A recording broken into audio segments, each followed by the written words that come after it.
In today's challenge, we need to replace any customer ID that appears only once with the text other, not remove it, not hide it, or classify it.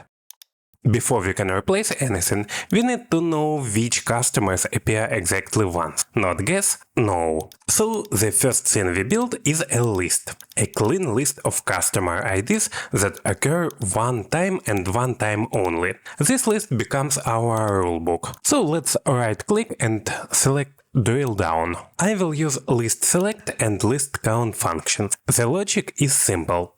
For every customer ID in the column, look at the full column, count how many times that ID appears, and if the count equals 1, flag it. So as you see, List.Select function goes through every item in the list and keeps only the ones that satisfy our condition. The word each means for the current item in the list. Inside each, the underscore symbol represents the current customer ID, and you can see the heart of the logic inside List.Count function.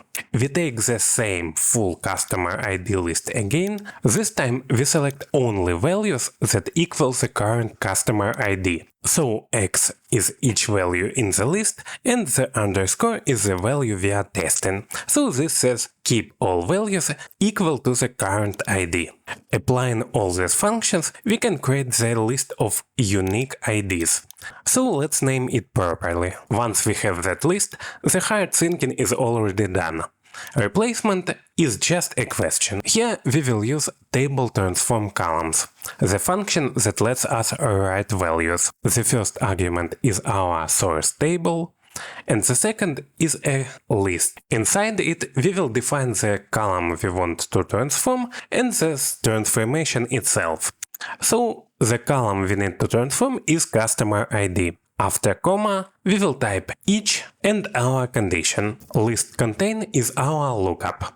It asks, does this value belong to the list we defined earlier? List contains unique underscore asks a yes-no question. Is the current customer ID in the list of one-time customers? If yes, replace the value with the text other. If no, keep the original value. I like to use Table.TransformColumns because it's precise and it doesn't destroy data structure.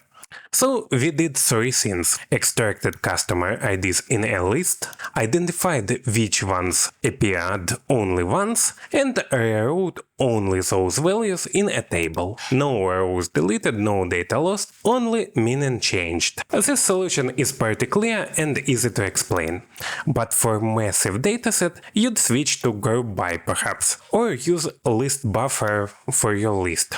But when logic clarity matters, this approach wins.